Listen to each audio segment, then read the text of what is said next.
सम्मानीय अध्यक्ष जगता बाबू, हमारे पुराने साथी श्याम रजक जी, भोला बाबू, आरजेडी के तमाम सम्मानित पदाधिकारीगण, तमाम मीडिया से आए हुए हमारे बंधुओं और सिमरी, बख्तियारपुर, खगड़िया, हसनपुर, परबत्ता, अलौली, बेलदौर से आए हुए तमाम हमारे साथीगण, जिसमें बहुत ही अहम शख्सियत सब हैं, जिला पार्षद हैं, दसियों मुखिया हैं, समिति सदस्य हैं और प्रतिनिधिगण अच्छे तादाद में 200 के करीब आए हुए हैं। सबका हम यहाँ पर स्वागत करते हैं और पता नहीं हम कहाँ से शुरू करें, क्योंकि बीजेपी का एक स्लोगन है घर वापसी, लेकिन आज हमको घर वापसी करके जितनी खुशी मिल रही है हम समझते हैं कि, क्योंकि आप लोग सब जानते हैं कि 1995 में पहली बार हम एमएलए कांग्रेस से जीत करके आए थे और उस टाइम में जनता दल और कांग्रेस हम लोग अलग अलग लड़ रहे थे, जीत करके हम आए थे। और उस दिन से जो आदरणीय लालू जी का जो बड़ा दिल, जो बड़ापन है, जो खुले दिल से उन्होंने स्वागत किया, उस दिन को आज तक हम जहां जाते हैं दोहराते हैं। और लगातार उनके तो आदरणीय राबड़ी जी के मंत्रालय में हम मंत्री भी थे। 2000 में तो हम लोग का अलायंस ही हो गया था, हम लोग सब एक साथ मंत्री थे। और जिस तरह का उदारता आदरणीय लालू जी का रहा है और जितना प्यार स्नेह वो हम लोगों को दिए हैं, आज सही माने में मेरी घर वापसी हुई है, इसके लिए हम लोग बहुत ही दिली खुशी हुई।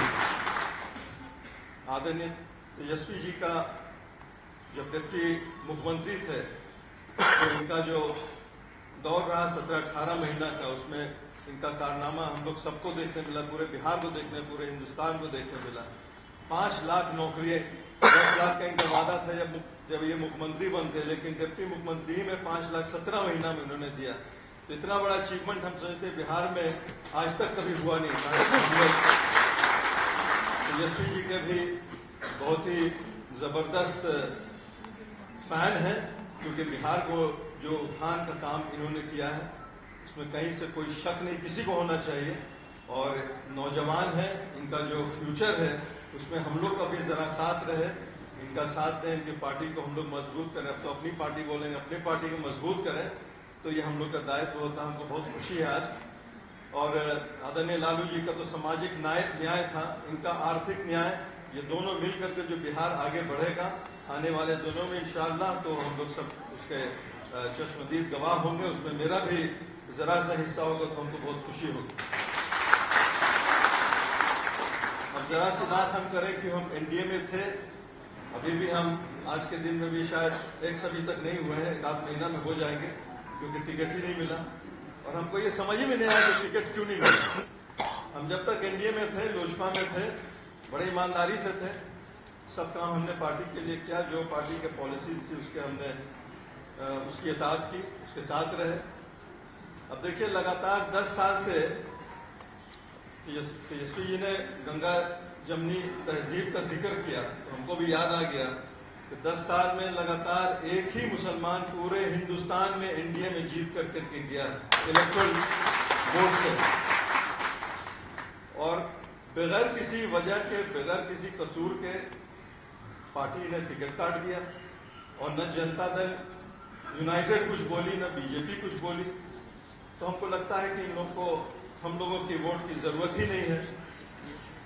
और ये भी इल्जाम लगाते हुए कि हम लोगों ने गद्दारी किया। क्या गद्दारी किया? गद्दारी यही था कि पार्टी में थोड़ा रिफ्ट हुआ था। इधर से पीछे से तार। तो ज्यादा वक्त नहीं लेते हुए खाली हम ये बोलते हैं कि जो इल्जाम लगाया कि हम लोगों ने गद्दारी किया पार्टी के साथ, पार्टी में रिफ्ट हुआ, चर्चा भतीजा में क्या हुआ, अंदरूनी क्या मामला होता, हम लोगों को क्या पता, उससे कोई मतलब भी नहीं था। और हम लोगों ने जो सीनियर थे, जिनको रामविलास जी ने अपना दायित्व किया था हाजीपुर में लड़ने का, सीनियर थे, भतीजा से तो सीनियर थे, उनका हम लोगों ने साथ दिया, तो उसमें गद्दारी कहाँ से हो गई? गद्दारी तो हम समझते हैं कि चिराग पासवान जी ने किया। तो हम लोग एनडीए के वोट लेकर के, जिसमें नीतीश जी का भी वोट था, बीजेपी का था, लोजपा का भी था, और एक साल के अंदर 2020 का जब चुनाव हुआ तो उसमें नीतीश जी के वो इतना खिलाफ हुए कि उनको जेल भेज रहे थे, उनको करप्शन और क्या क्या नहीं इल्जाम लगाए। तो गद्दारी तो वहां हुआ, उनके वोट से जीत करके गए थे, हम लोगों ने कोई गद्दारी नहीं किया। तो पता नहीं। और यही नहीं, जो खगड़िया में जो कैंडिडेट है भी राजेश वर्मा जी, उनको भी टिकट दिया गया बीजेपी के खिलाफ। अब बीजेपी वहां 1200 वोट से हार गई, इनको 20,000 वोट आए। तो गद्दारी तो उन्होंने किया, हम लोग तो नहीं किया। और इल्जाम लगाते हैं गद्दारी के, इसलिए वोट नहीं दिया। और अगर गद्दारी का इल्जाम ही था तो मीना सिंह भी हम लोग के साथ थी। बहरहाल वो पार्टी के अध्यक्ष है, नेशनल अध्यक्ष है, जिनको देना था दिए, नहीं देना था उसमें कोई कहीं से मलाल नहीं। लेकिन ये इल्जाम लगा के गद्दारी करके दिए, इसका हम लोग को बहुत तकलीफ है। मेरे पूरे क्षेत्र में जो आक्रोश है उसका बदला इस बार देखने को मिलेगा। तो हम सिद्दीकी साहब अभी आए बोल रहे थे, सिद्दीकी भाई के पार्टी में बीजेपी का स्लोगन है घर वापसी का, और मेरी जो आज घर वापसी उससे हमको इतनी खुशी हुई है, इतना खुशी हमको कभी नहीं हुआ था। आदरणीय लालू जी का जो स्नेह प्यार मिला, हमारे उम्र में बहुत छोटे हैं लेकिन ओहदा में बड़े हैं, हमारे तेजस्वी जी का जो कार्यकाल रहा, चंद दिनों में 17 महीनों में जिस तरह से नौकरी दिया गया बिहार के उत्थान के लिए, क्या जगता बाबू हमारे बहुत ही सीनियर मंत्री थे, हम लोग बहुत आदर प्यार करते थे, श्याम दयाल जी तो हमारे साथी थे। हम लोग सबके साथ आने के बाद बहुत यहाँ पर खुशी मिली, और पार्टी के लिए जितना हो सकता है, खास करके खगड़िया में आप तेजस्वी देख लीजिएगा, जो आक्रोश है लोगों में, उसका रिजल्ट उसको दर्शाएगा। पार्टी के लिए जब तक मेरी सांस है, मेरी ताकत है, उम्र मेरा भी है, लेकिन चलिए अभी हम समझते हैं कि काम करने का जज्बा भी है और काम करेंगे बहुत काफी दिनों तक पार्टी के लिए, पार्टी को मजबूत करेंगे और बिहार को आगे हम लोग सब मिल करके बढ़ाएंगे। बहुत बहुत धन्यवाद। एक मिनट पहले दे दे, ज्वाइन करा दे, जो काम है वो कर लें।